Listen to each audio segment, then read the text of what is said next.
တော်လှန်နေတဲ့ပါခင်ဗျာဒီကနေ့တော့အားလုံးပဲမင်္ဂလာပါလို့နှုတ်ခွန်းဆက်တာဖို့မလွယ်တဲ့နေ့ပါမနေ့ကလပြည့်ညမှာပဲကျွန်တော်တို့စကိုင်းတိုင်းတွေကမုံရွာနဲ့ချောင်းဦးအဆက်မှာရှိတဲ့ဒေသတစ်ခုမှာပြည်သူတွေကလင်းငယ်တွေစုဝေးပြီးတော့စီမီကွက်ကလေးတွေစီမီတိုင်လေးတွေနဲ့ဖျောင်းတိုင်လေးတွေနဲ့ထွင်းပြီးတော့အားလုံးက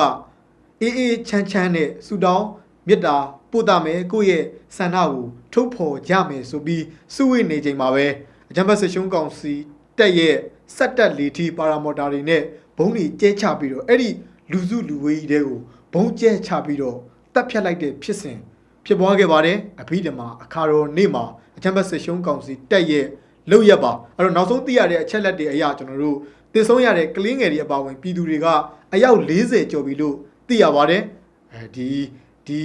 ကြာဆုံးရတဲ့ပြည်သူတွေကလင်းငယ်တွေရဲ့နာရေးကိစ္စတွေရှုပ်ထွေးနေတဲ့စီစဉ်နေရတာဖြစ်တဲ့အတွက်အသေးစိတ်ကြောင်းရတွေတော့မင်းမြန်ဆက်သွယ်မင်းမြန်နိုင်ဖို့ကျွန်တော်ချိတ်ဆက်နေပါတယ်အခုလောလောဆယ်မှာဒီဖြစ်စဉ်ကိုကိုယ်တိုင်မြင်တွေ့ခဲ့ရတဲ့တာဝန်ရှိသူတယောက်ကတော့သူကြုံရသမျှအကြောင်းအရာကိုဒီမနက်ခင်းမှာပဲကျွန်တော်တို့အင်တာဗျူးဖြေဆိုပေးထားပါတယ်ဒီရုပ်သံဖိုင်ကိုကျွန်တော်တို့အရင်ဆုံးကြည့်ရှုကြည့်အောင်ပါဟုတ်ကဲ့ပါအဲ့တော့အကြံဖက်ဆက်ရှုံးကောင်စီကမနေ့ညကဒီမုံရွာမှာရှိတဲ့စီမီတပိတ်လုပ်နေတဲ့ပြည်သူတွေကလင်းငယ်တွေကိုဘုံကျဲပြီးတော့တပ်ဖြတ်လိုက်တယ်လို့သိရတယ်အဲ့တော့ထွက်ပေါ်လာတဲ့ရုပ်ပုံတွေမှာလည်းမြင်ကွင်းတွေကကျွန်တော်တို့မကြည့်ရက်စရာကောင်းလောက်အောင်ဆိုးဆိုးဝါးဝါဖြစ်ရတယ်အဲ့တော့ကိုယ်တိုင်ဒီဖြစ်စဉ်မှာတွေ့ကြုံခဲ့ရတဲ့အကြောင်းအရာတွေနဲ့စလိုက်အောင်ပါပြည်သူလူထုကိုဒါလေးတွေပြောပြပေးပါဟုတ်ကဲ့မနေ့ကပေါ့အောက်တိုဘာ6ရက်နေ့ညခမန်းကြီး9နာရီခွဲလောက်ဖြစ်တယ်အဲ့ဒါနမခကနေမှတက်လာပြီးတော့ပါရာမိုတာနဲ့တက်လာပြီးမှကျွန်တော်တို့ဒီစီမီတပိတ်ဟုတ်ကဲ့နောက်ပြီးတော့ကလေးစီမီတပိတ်ဆိုတော့ကလေးတင်ငယ်တွေအများကြီးရှိတယ်ပြည်သူတွေအများကြီးပေါ့ဗျာဆိုတော့အဲ့ဒီဟာကိုတက်တဲ့ကိုမှပါရာမိုတာနဲ့ drop ဘုံစကားစအနေမှာ drop ဘုံမင်းညချတယ်ဒါကျွန်တော်ကိုယ်တိုင်ကုညီရင်းနဲ့တွားပြီးတော့ကြုံတွေ့ခဲ့တာဖြစ်တယ်ရှင်ထဲမှာလည်းဒီဥစ္စာနဲ့ပတ်သက်လို့ကောင်းမနေဘူးရှင်ထဲမှာလည်းကောင်းမနေဘူးဘာလို့ဆိုတော့အပြစ်မဲ့တဲ့ပြည်သူတွေဗျာအပြစ်မဲ့တဲ့ပြည်သူတွေဗျာသူတို့ဘာသိမှာလဲကလေးတွေဗျာကျွန်တော်ဒီမှာမှတ်တမ်းတွေလည်းတချို့ဒါကရှိပါတယ်မှတ်တမ်းတွေရှိပါတယ်သူတို့ဘာလုပ်ကြလို့လဲဗျာကလေးတွေလေးဘာအတွက်သူတို့လောက်ကြတာလဲစစ်တိုက်ချင်တာလားရတယ်ကျွန်တော်ယောက်ျားချင်းချင်းချမယ်စစ်တိုက်ချင်တာလားဒါကျွန်တော်ဖြစ်တယ်လေကျွန်တော်ယောက်ျားချင်းချင်းစစ်တိုက်မှလားရတယ်ကလေးတွေဗျာပြည်သူတွေဗျာတပိတ်လုံးမှာပေါ့ဒါသူတို့ဖြစ်နေတဲ့ဆန္ဒကိုသူတို့ထုတ်ပေါ်ခွင့်တော့မပြုတ်နေပြုတ်မှာပဲလေဗျာသူဖြစ်နေတော့အရာကိုသူတို့ပြောမှာပဲဒါအပြစ်ရှိသလားဒါအပြစ်ရှိသလားကျွန်တော်အဲ့ဒီအတွက်ခံစားလို့ကောင်းမနေဘူးခံစားလို့ကောင်းမနေဘူးအခုချိန်ထိလည်းခံစားလို့ကောင်းမနေဘူးဘာလို့ဆိုတော့ကိုယ်ကကြုံတွေ့နေရဖြစ်တယ်ဟုတ်ကဲ့ပါအဲ့တော့အဲ့ဒီကြုံတွေ့ရတဲ့သူကဘုံကျဲလိုက်တဲ့အချိန်မှာအကူရောဘယ်လိုမျိုးမြင်လိုက်ရလဲမြင်ကွင်းတွေကဘယ်လိုတွေဖြစ်သွားကြလဲအဲ့တော့ထိခိုက်တည်ဆုံးမှုအရေးအတွက်တွေကရောဘယ်လောက်ထိရှိလဲဗျပါရာမော်တာကရောဘယ်နှကြိမ်လောက်ဘုံကျဲတာလဲဗျအဲ့ဒါလေးနည်းနည်းရှင်းပြပါအောင်ဟုတ်တော်ဘုံကတော့နှလုံးကျဲတယ်120ထက်အားပြင်းသောတော်ဘုံဖြစ်နိုင်တယ်ဘာလို့ဆိုတော့ upgrade မြင်ထားတဲ့တော်ဘုံဖြစ်နိုင်တယ်ဗျာဘာလို့ဆိုတော့တော်တော်များများarea တော်တော်များများမီတာတော်တော်များများအထိပြန့်နေပေါ့120ထက်ပြင်းသောတော်ဘုံupgrade မြင်ထားသောတော်ဘုံဖြစ်နိုင်တယ်လို့ကျွန်တော်ကပထမခံမှန်းမိတယ်သေဆုံးသူကအခုချိန်အထိပြည်သူသေဆုံးမှုနော်ပြည်သူသေဆုံးမှု26လောက်ရှိပြီထိခိုက်မှုက45နီးပါးလောက်ရှိတယ်ဒါကထိခိုက်မှုပါပြည်သူသေဆုံးမှုကလေးငယ်အပါအဝင်လုံးဝဘာမှနားမလဲတော့ပြည်သူသေဆုံးမှု26လောက်ရှိပါတယ်ထိခိုက်မှုက45လောက်ရှိပါတယ်ဗျာဟုတ်ကဲ့ပါအဲ့တော့ဖြစ်စဉ်ကဘယ်လောက်ကြာလဲဘယ်နှမိနစ်လောက်အတွင်းမှာအဲ့လိုမျိုးဖြစ်ပျက်သွားတာလဲအကိုတိုင်မြင်တွေ့ရတဲ့ပုံတွေရုပ်ပုံတွေကြတော့ကျွန်တော်တို့ဒီမှာပြည်သူလူထုကိုပြလို့လဲအဆင်ပြေတဲ့ခါကျတော့မြင်တွေ့ရတဲ့ဘုံကျဲပြီးတော့ ဘုံအကျက်ခံရပြီးတဲ့နောက်ပိုင်းမှာမြင်တွေ့ခဲ့ရတဲ့သူတွေထိခိုက်ဒဏ်ရာရတဲ့သူတွေသူတို့တွေကရောဘာတွေပြောနေကြလဲဒဏ်ရာရတဲ့သူတွေရောဘယ်လောက်ပြင်းထန်လဲကလေးငယ်အရေးအတွက်ကရောခန့်မှန်းကြည့်ဆိုရင်ဘယ်လောက်ပါလဲဗျအဲ့ဒါလေးထပ်ပြီးတော့ပြောပြပေးပါအောင်ဟုတ်ညပိုင်း9နာရီခွဲဆိုတော့ညပိုင်းဖြစ်တဲ့အခါကျတော့အလင်းအောင်လည်းကောင်းကောင်းမရနိုင်ဘူးဘာလို့ဆိုတော့ကျွန်တော်ကအခင်းအခုဖြစ်တဲ့နေရာမှာစကားစားဘုံကျဲတဲ့နေရာမှာကျွန်တော်ကတော့ဟိုကျဲတဲ့အချိန်မှာရှိမနေကျွန်တော်လည်းအလံဝေးတဲ့နေရာမှာတာဝန်တစ်ခုအနေနဲ့ရောက်နေတာဒီအတန်ကြားပြီးရနဲ့တပြိုင်တည်းကျွန်တော်သွားတယ်ကျွန်တော်ရောက်ရှိတဲ့အချိန်မှာကအားလုံးကသေကုန်ကြပြီကလေးငယ်တွေရောပြည်သူတွေရောကလေးဘယ်နှယောက်လဲပြည်သူဘယ်နှယောက်လဲဆိုတာတော့ကျွန်တော်ကွက်ဖျားမသိဘူးဒါပေမဲ့လို့26ယောက်လောက်ရှိတယ်ဆိုတာကိုတော့ကျွန်တော်သိတယ်26ယောက်လောက်ရှိတယ်ဆိုတာတော့သိတယ်ကလေးတွေပါတယ်ဆိုတော့သိတယ်ကျွန်တော်ကမှတ်တမ်းကြီးရှိတယ်ဗျာကလေးတွေဗျာဖြစ်စဉ်သေးစိတ်ကိုတော့အင်တာဗျူးထဲမှာဖြေဆိုသွားတဲ့အတိုင်းကျွန်တော်တို့ကြားသိခဲ့ရပါပြီ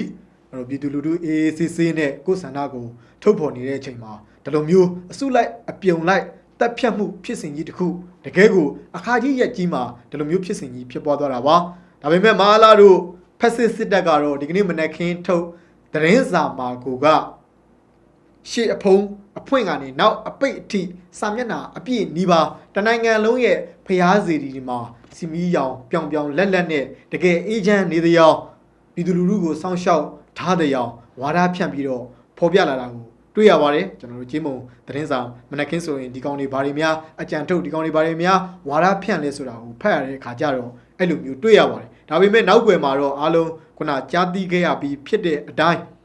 ပြည်သူတွေကလင်းငယ်တွေကိုရက်ဆက်ကိုတပ်ဖြတ်ပြတဲ့ဖြစ်စဉ်မှာအဲ့တော့ဘယ်တစ်ဖက်ညာတစ်ဖက်ကြွကြံခဲ့တဲ့သွေးစွန်းနေတဲ့ဖက်နှက်ကလေးတွေမီးတောင်မညှိလိုက်ရသေးတဲ့စီမီးကွက်အပိုင်းအစလေးတွေမြင်ရက်တရားမကောင်းတော့တဲ့အပိုင်းပိုင်းပြတ်နေရတဲ့ကလင်းငယ်လေးတွေရဲ့ရုပ်ပုံတွေတကယ်ကျွန်တော်ရှိကိုပေးပို့ထားတဲ့ရုပ်ပုံတွေထဲမှာဆိုလို့ရှိရင်ကြည်ရက်စရာကိုမရှိတော့ပါဘူးခန္ဓာကိုယ်ရဲ့အောက်ပိုင်းမရှိတော့တယ်အပေါ်ပိုင်းမရှိတော့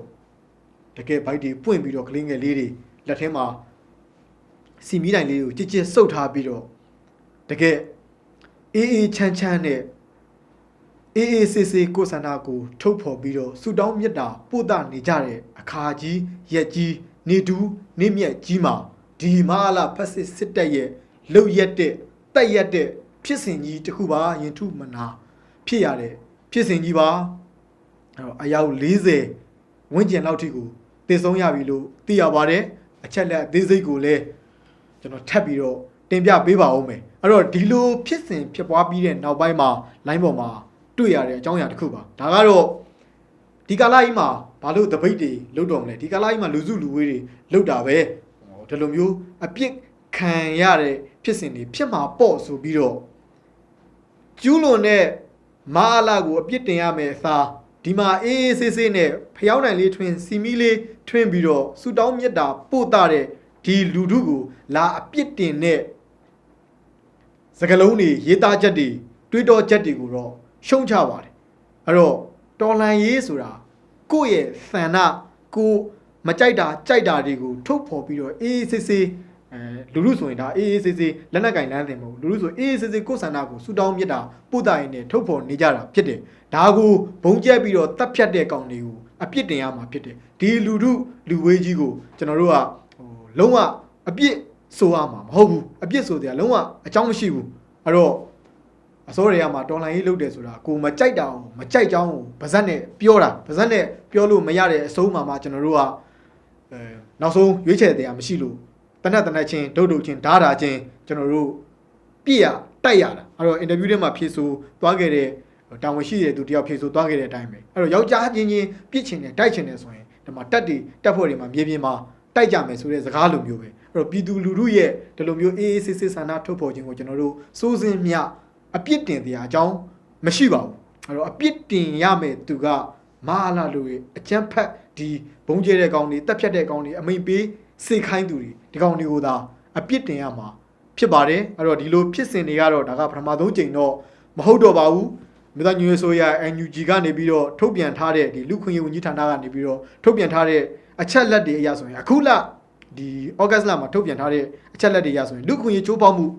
605မှုကိုကျူးလွန်ခဲ့ပြီးတော့အခုလိုမျိုးလေကြောင်းပြစ်ခတ်တိုက်ခိုက်မှုအကြိမ်အရေအတွက်က220ကြိမ်အထိအကြမ်းဖက်မင်းအောင်လှိုင်တို့ဖက်စစ်တပ်ကပြုလုပ်ထားပြီးဖြစ်တယ်အဲ့တော့သတင်းကြိုလာပြင်းတဲ့အခါကြီးရဲ့ကြီးမှာဒီစကိုင်းတိုင်းရဲ့မုံရွာချောင်းဦးအဆက်ကဖြစ်စဉ်နေမဟုတ်ဘူး TNL တန်းတက်မတော်ထိန်းချုပ်ထားတဲ့ရှမ်းပြည်နယ်မြောက်ပိုင်းကနမဒူနဲ့တီဘောမြို့ကိုလည်းမနေ့ကမနေ့အစောပိုင်းမှာပဲလေကြောင်းကနေပြီးတော့တိုက်ခိုက်ထားတာကိုကျွန်တော်တို့တွေ့ခဲ့ရတယ်အပျက်စီးတွေရုပ်သံဖိုင်တွေကိုကျွန်တော်တို့တွေ့မြင်ခဲ့ရပြီးဖြစ်တယ်အဲ့တော့အော်တိုဘာလ9ရက်နေ့မှာလဲစကိုင်းတိုင်း10မြို့နယ်အရှေ့မြောက်ဘက်ကတာဂရနဲ့ဒီတာဂလရွာကိုလေရင်နဲ့ဘုံကျဲရမှာလူ2ဦးထိခိုက်ဒဏ်ရာရပြီးတော့နေအိမ်18လုံးပျက်စီးပြီးတော့နွား6ကောင်သေဆုံးရတဲ့ဖြစ်စဉ်လည်းကျွန်တော်တို့ရှိခဲ့ပြီးဖြစ်တယ်ဒါကဒီရက်ကလေးတွေကက်ရက်ဖြစ်ပွားတဲ့ဖြစ်စဉ်တွေပါအဲ့တော့တနိုင်ငံလုံးရဲ့လူထုကိုတော့နေ့စဉ်မပြတ်ဘုံကျဲတက်ဖြတ်ပါတယ်အဘိဓမ္မာအခါတော်နေ့မှာတော့အခုလိုမျိုးဒါဆိုလို့ရှိရင်အရေးအတွက်အများဆုံးဖြစ်လိမ့်မယ်ထင်တယ်ခုတော့မှ40ကျော်ပြီဆိုတော့ဒဏ်ရာပြင်းထန်တဲ့သူတွေလည်းများပြားတဲ့အခါဘယ်လောက်ထိ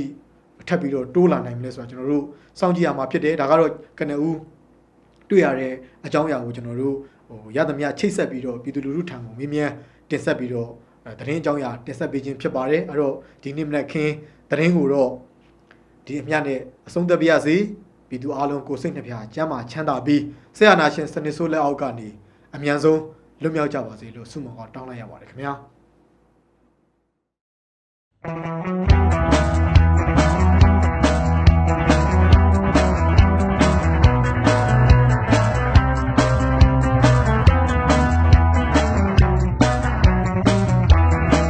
ဘာကိုလုံးလုံးနေ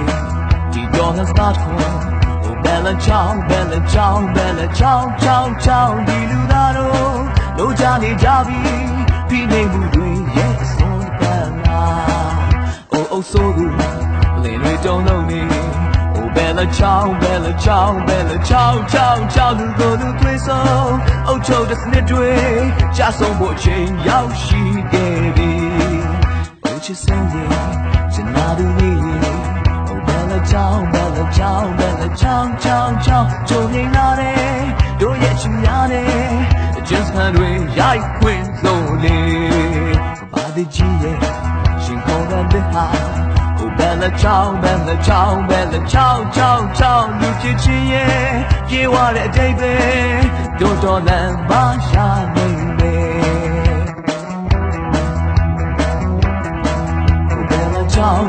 ကြောင်း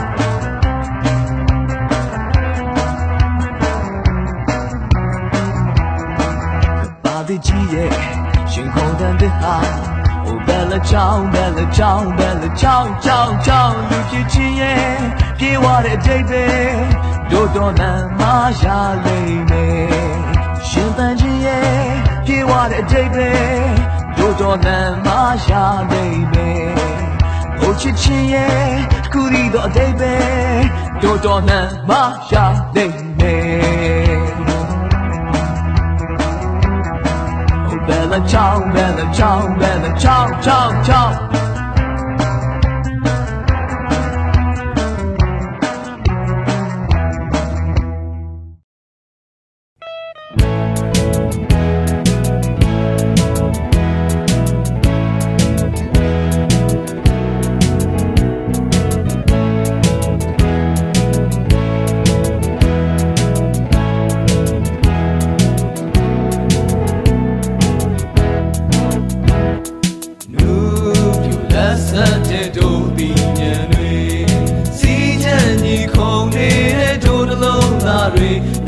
ဖြတ်လမ်းမှုပြေဝတဲ့ဒုက္ခနာတွေနာဂသမိုင်းသစ်ထွက်တော်ဝင်စေခတောင်ပြိုတို့ပြန်ဝဲလို့နေကြောင်းဝင်းတွေပျော်ရွှင်လို့လေပြေဝပြေညာရဲ့ရိုးသားမှုကိုစီဖြူစင်လုံးသားတို့မြေတူဆုံးနေလူလက်တဲ့စိတ်တွေခိုင်ပါတဲ့လည်းများရှင်မိုင်းတစ်ကိုရေးချေချင်းဆုံးညီကြဟဲ့ကြောင်းသားသူရဲ့ဒေသပြည်သူအလုံးရမနှက်ဖြန်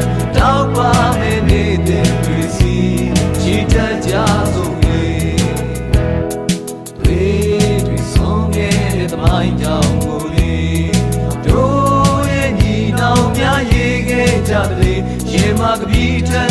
ထိုးခဲ့တဲ့သမိုင်းကြောင့်စာရီနာကသမိုင်းတဲ့အတွက်လုံးဝင်စေ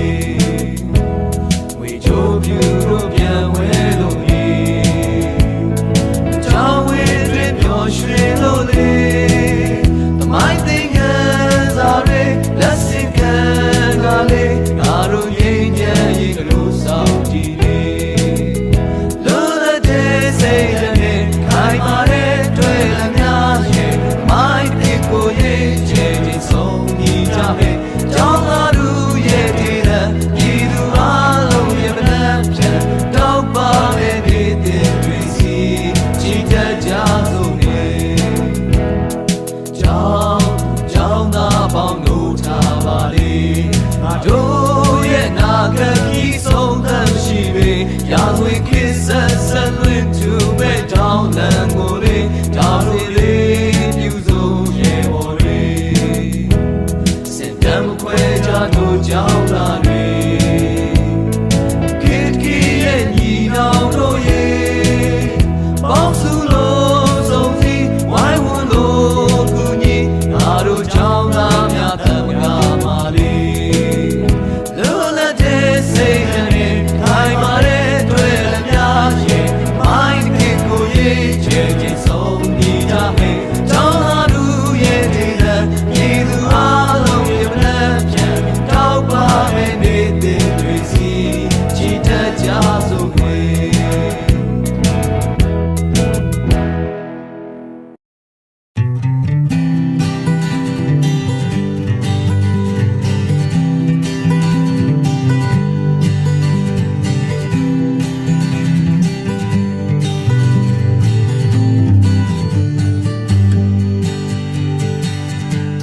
တနေ့သုံးမလောက်တော့တဲ့လောက်ခလာစားလူတွေမသိယုံတမဲပါပဲလားအတူတူပြီးကောက်တယ်လိုက်တဲ့ခွန်ကားတွေကဘာမှပြန်မရတော့နာကြည့်ချက်တွေများတစ်ဖက်ကငါပြည်ပြည့်ရွှေပြောင်းပြည်သူတွေကပြဿနာအလုံးရဲ့အရင်မြစ်တယ်လားအဖက်ဖက်ကချွတ်ချုံကြအောင်လုပ်နေသူတွေကသူရဲကောင်းတွေဖြစ်ဖန်သားပြန်ထမ်းပါနိုင်ငံတော်အစင်းအလိမ်ညာဇက်ထုတ်ကြီးတွေခင်းပြခိုက်မှာမင်းကြောက်ရမှာဒုက္ခတွေတွေကိုမဟုတ်အာနာဆောင်းအုံနဲ့လူသားရဲ့ကြစစ်ခင်းရခိုက်မှာရန်သူဟာလူချင်းမဟုတ်လာပါတော့ဘဝတည်းလူမြောက်ရေးတိုက်ပွဲတွေကိုအလန်ဒီတလန်မင်းထွက်ချမ်းသာပြီးတဲ့အပူချစ်ချင်းတရားနဲ့မဟုတ်မကန်စိတ်ကလွင်ရင်တခြားအများကြီးမလို့မြတ်တာသောလောကသည်ကိုမြင်ရဖို့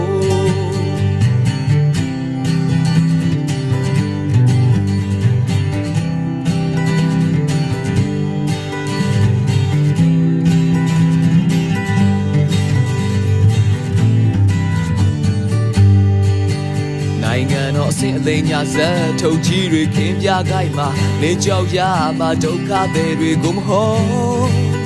အာနာဆောင်အုံနဲ့လူသားရဲ့ကြစစ်ခင်းရခိုက်မှာရန်သူဟာလူချင်းမဟုတ်လာပါတော့ဘဝတည်းလူမြောက်ရေးတိုက်ပွဲတွေကိုအလန်လီတလန်မင်းထွက်ချမ်းသာပြီးတဲ့အပူချစ်ချင်းတရားနဲ့မဟုတ်ကစိတ်ကလွဲရင်တခြားအများကြီးမလို့ညတာသောလောကသည်ကိုမြင်ရဖို့လာပါတော့ဘဝတည်းလူမြောက်ရေးတိုက်ပွဲတွေကိုလန်ဒီတလန်မင်းထွက်ချမ်းသာပြီးတဲ့အပူချစ်ချင်းတရားနဲ့မဟုတ်ကစိတ်ကလွဲရင်တခြားအများကြီးမလို့ညတာသောလောကသည်ကိုရရှိဖို့